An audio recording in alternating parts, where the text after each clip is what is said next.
Mr. Speaker, I yield as much time as he may consume to my friend, the gentleman from New York, Mr. Israel. Gentleman from New York is recognized. I thank the distinguished gentleman, my very good friend from North Carolina, who has always been a tenacious advocate for the needs of the military and military families at Fort Bragg.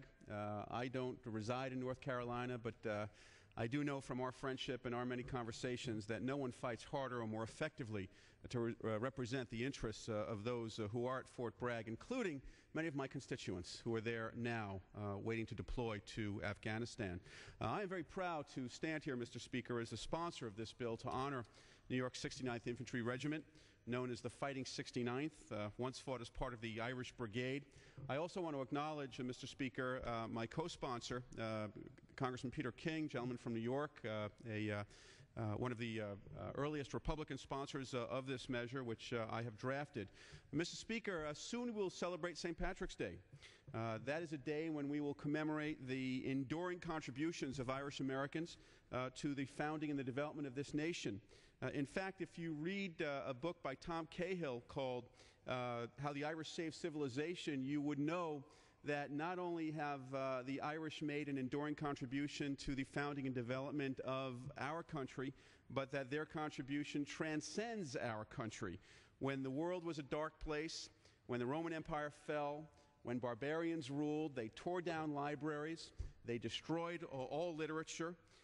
But it was the Irish who built monasteries. It was the Irish who brought scribes in, who literally copied all of the great works of civilization. They preserved it. They handed it down from one generation to the next so that we would have it today. So, in fact, it was the Irish who did save civilization. And similarly, Mr. Speaker, it is the Fighting Irish, the 69th Infantry, that has saved America time after time after time and always summoned their country's call. Tonight, Mr. Speaker, we put aside whatever political differences many of us have had in the past with respect to whether we should go to war in Iraq or not have gone to war in Iraq. That's not what this is about, because together, every member of this House, Democrats and Republicans, fight those who have answered, support those who are fighting for our country and have answered the country's call. We support men and women when they are in battle. We support them when they come home.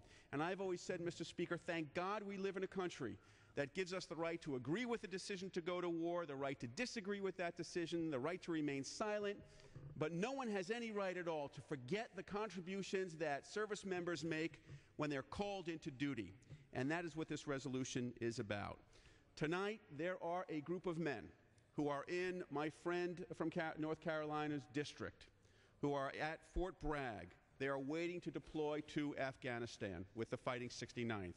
They are continuing the proudest traditions of being deployed to some of the most dangerous places around the world, in the French campaigns of World War I, the island-hopping battles of World War II, in Iraq.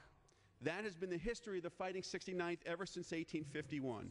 In fact, it is safe to say that it was the 69th that saved the Union during the Civil War. And I would say, with apologies to my friend from North Carolina, the fact of the matter is that those of us on the north side of the Mason-Dixon line recognize the fact that had it not been for the Fighting 69th, we might have lost. Why is that? Because in 1861, there was a rumor that the British were going to assist and aid the Confederacy because the British needed cotton and textiles. Had they done that, that would have tilted the balance. That would have ended the cause for those of us who were north of the Mason-Dixon line. But you know what? President Lincoln did something very, very smart. Knowing that we could not afford for that to happen, he rallied the Irish boys.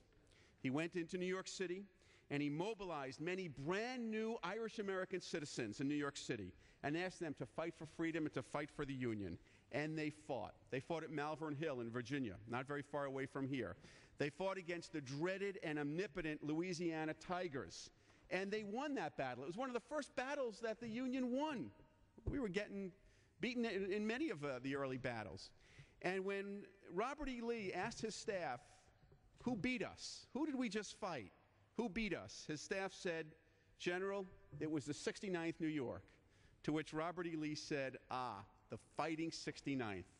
And that is how they got their name, and they have carried that tradition with them ever since. 4 wars a fifth to come in Afghanistan, 19 campaigns, 6 medals of honor.